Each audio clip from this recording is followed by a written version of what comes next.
जहाज़ बांडा एक ऐसी जगह है जहां फितरत खामोश जुबान में कहानियां सुनाती है। 12,000 फीट की बुलंदियों पर वाक़या जहाज़ बांडा एक ऐसी जन्नत नज़ीर वादी है जो अपनी खूबसूरती से हर आने वाले को महसूर कर देती है। जहाज़ बांडा तक पहुंचने का सफ़र एक मुहिम से कम नहीं।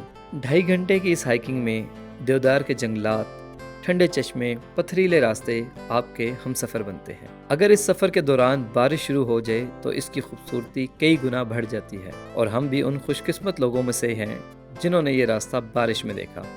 तो चलें अपना सफ़र शुरू करते हैं। लास्ट एपिसोड में आपने देखा था कि हम थल बाज़ार से जहाज़ बांडा का सफ़र शुरू कर चुके थे, लेकिन आपको एक बात बताता चलूँ कि कुमराट वैली में तो इंसान किसी न किसी तरीके से अपनी गाड़ी में जा सकता है, लेकिन जहाज़ बांडा नहीं, क्योंकि यहाँ के रास्ते खूबसूरत होने के साथ साथ बहुत ख़तरनाक भी हैं। यहाँ की नहर या दरिया को आप दूध की नहरों से मुशाबत दे सकते हैं। साफ़ शफाफ पानी, घने जंगल और ख़तरनाक ट्रैक। जहाज़ बांडा का सफ़र शुरू से ही खूबसूरत गांव से गुज़र रहा था, और बारिश इस खूबसूरती को मज़ीद खूबसूरत बना रही थी।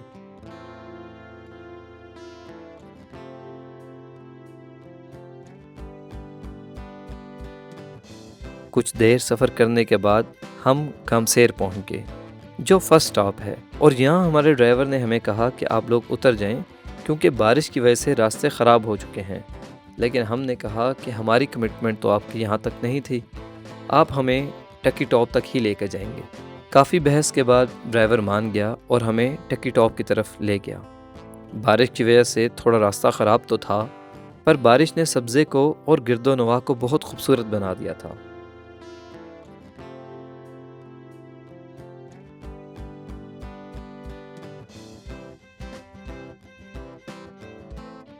और ये वो लोग थे जिनके ड्राइवर्स ने उन्हें उतार दिया था, और ये हाइकिंग करके जा रहे थे। खैर, हम आलमोस्ट 1.5 घंटे की ड्राइव के बाद टकी टॉप पहुंच गए।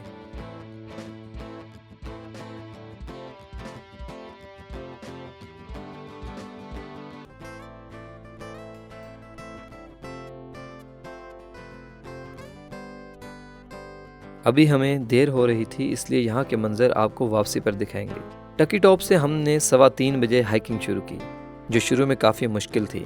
रास्ते फिसलन, दुश्वार और मुश्किल थे, पर 20 से 25 मिनट की हाइक के बाद थोड़ा रास्ता आसान हो गया।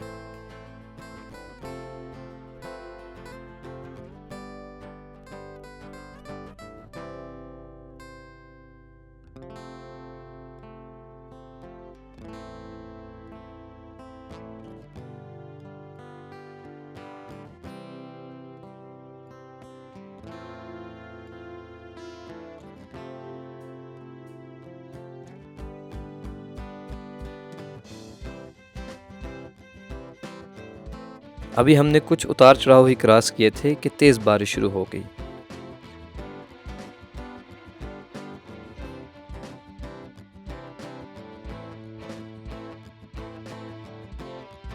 और यकीन करें कि बारिश में ये रास्ते जन्नत से कम नहीं लग रहे थे।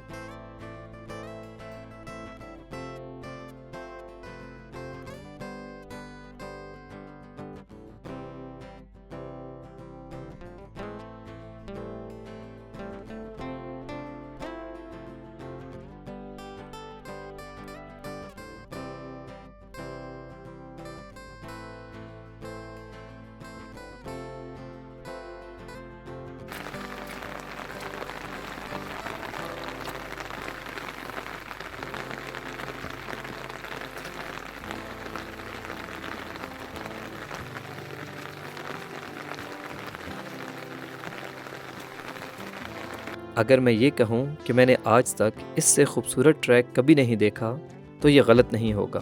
फाइनली हम इस हट पर रुके ताकि थोड़ा सा स्टे कर सकें और अपना सांस बहाल कर सकें। इतने में हमारे 2 दोस्त जो घोड़ों पर आ रहे थे वो भी पहुंच गए। It is quite dangerous.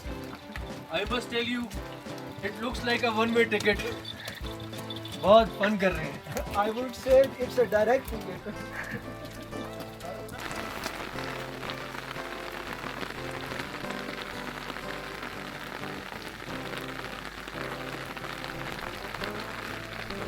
हमने घोड़े इसलिए नहीं करवाए क्योंकि इतने मुश्किल रास्तों पर हम अपनी जान जानवरों के सहारे नहीं छोड़ सकते थे, और दूसरा हमें अपना फिटनेस टेस्ट भी करना था कि हम इस काबिल भी हैं कि नहीं।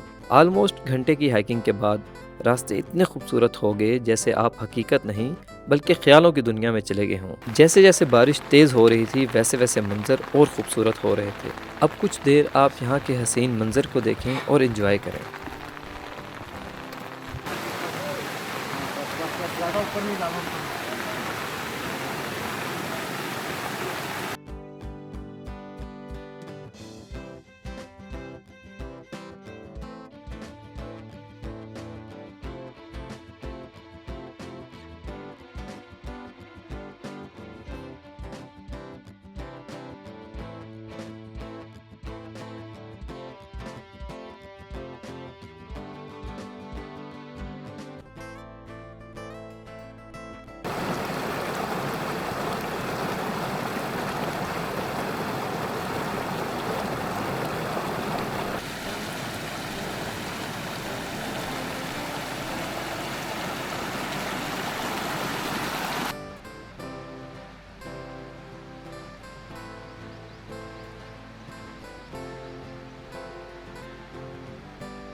यहाँ तक पहुँचते हुए हमें 2 घंटे लग चुके थे और जहाज़ बांडा हमारी आंखों के सामने आ चुका था।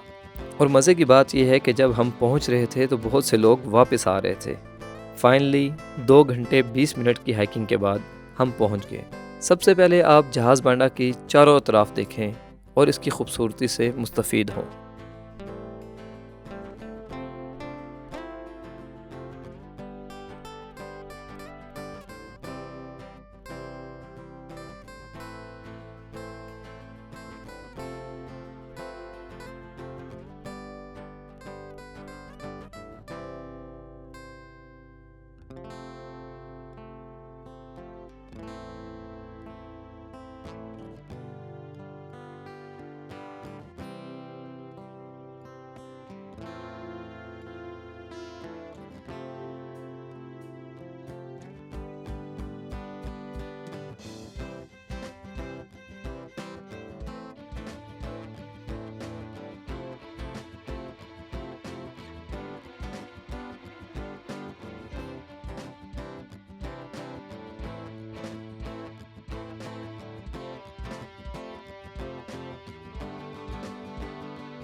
हम लोग जब यहाँ पहुँचे तो पूरी तरीके से गीले हो चुके थे, इसलिए सबसे पहले हमने होटल बुक किया जो हमें 8,000 में मिला और आते ही हमने खाने का ऑर्डर दिया जो कुछ देर में आ गया।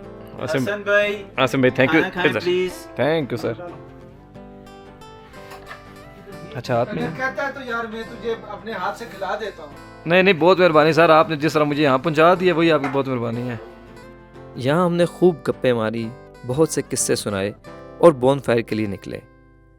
थोड़ी देर पहले जब हम लोगों ने खाना खाया और यहाँ पे आए थे, हम फुल बारिश में भीगे हुए थे, तो हमारा प्लान यही था कि सो जाएं और बिल्कुल बाहर ना निकलें क्योंकि बाहर भी बारिश शुरू हो चुकी थी और सर्दी इंतहा की थी। लेकिन थोड़ी देर अंदर लेटने के उसके बाद हम लोगों ने खाना खाया। खाना खाने के बाद हम लोगों ने मेडिसिन ली, सब ने मेडिसिन लेने के बाद हम लोगों ने चाय वगैरह पी। उसके बाद अब बाहर ज़रा थोड़ी बोन फायर हुई तो हमने कहा चलें आएँ और आगे चेक करते हैं। यहाँ पे अच्छा मौसम है। बाकी कुछ लोगों ने कहा था यहाँ पे मिल्की भी होता है, आपको आसमान पे सितारे वगैरह नजर आएंगे, तो ऐसा कोई सीन नहीं है। अगले दिन उठे तो जो लोग ट्रिप पर आए थे सुबह सुबह निकल रहे थे। हम लोगों ने नाश्ता किया और सबसे पहले ग्रुप ड्रोन शॉट लिया।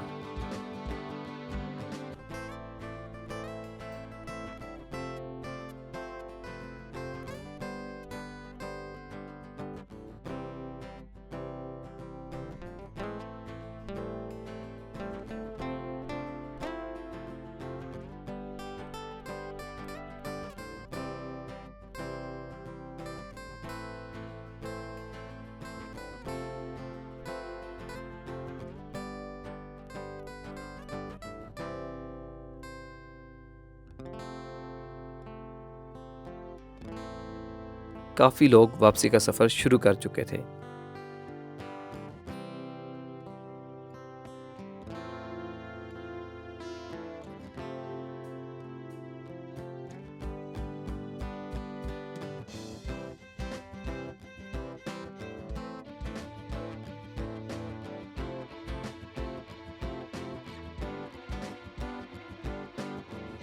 मैंने, एजाज़ ने और फ़रुख ने जब सफ़र शुरू किया तो हमारे दोस्त काफ़ी आगे जा चुके थे, क्योंकि हम अपने ड्रोन शॉट्स ले रहे थे और यहाँ एंजॉय कर रहे थे।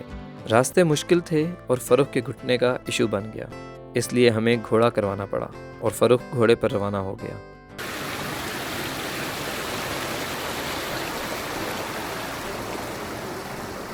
फाइनली हमने बाकी दोस्तों के साथ मिलकर सफ़र शुरू किया, जहाँ मेरी और अली की रेस लग गई।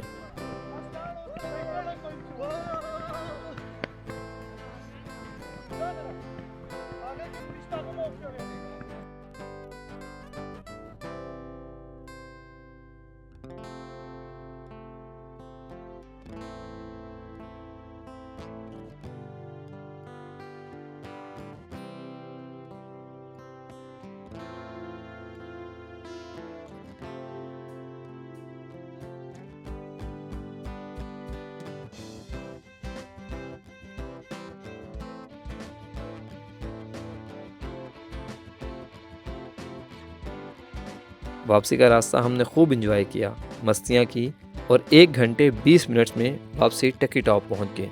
यहाँ एक बॉय जैमिंग कर रहा था तो सोचा इसको भी थोड़ा कवर कर लिया जाए।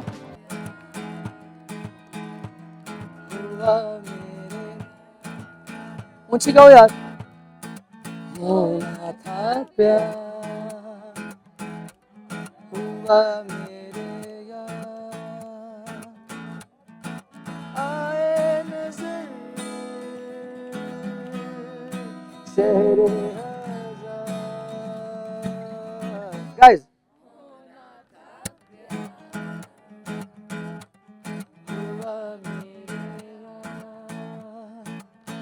जितने में हमारी गाड़ी आती है आप टकी टॉप एंजॉय करें।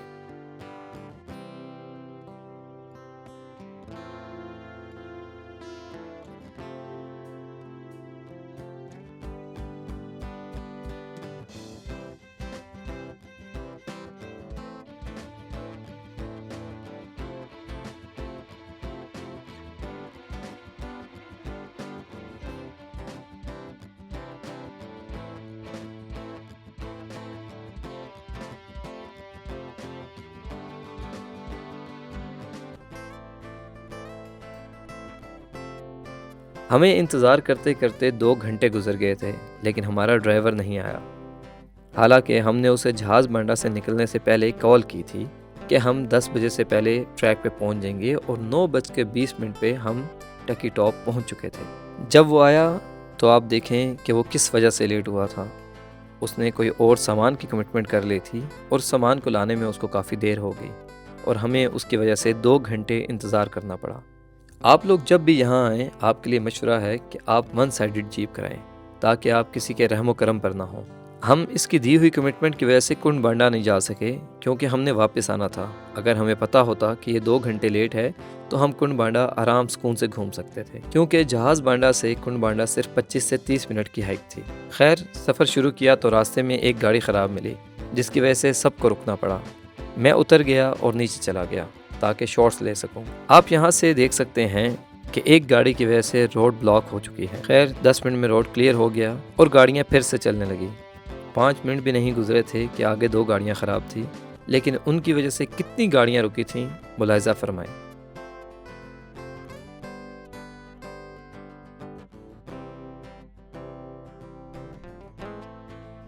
खैर, मैं चलता रहा क्योंकि यहाँ बहुत खूबसूरत गांव थे, लेकिन आप ड्रोन नहीं उड़ा सकते थे, इसलिए मैंने कुछ नेचर शॉट्स अपने कैमरे से ही ले लिए और गाड़ी का इंतज़ार करने लगा।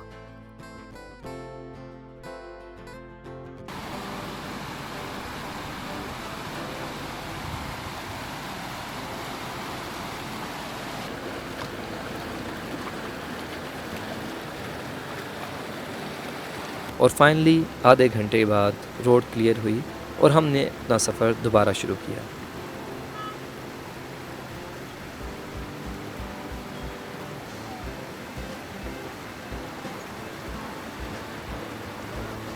और फिर से एक बार ख़तरनाक रास्तों खूबसूरत गांव से होकर हम अपनी मंजिल की तरफ रवाना हुए।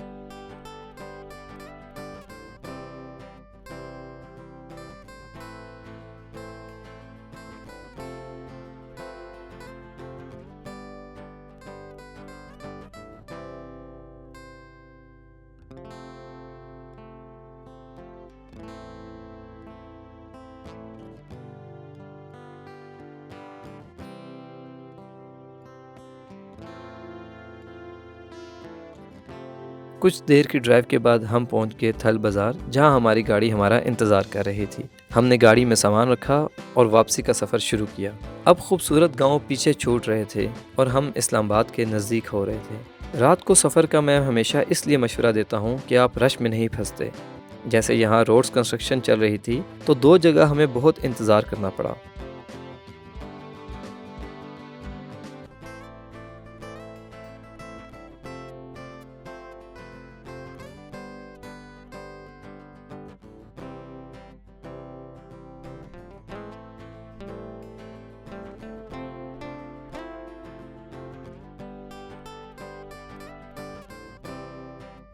बाज़ारों में रश मिला और हम उसी रास्तों से सफ़र करते हुए रात 12 बजे इस्लामाबाद पहुँचे।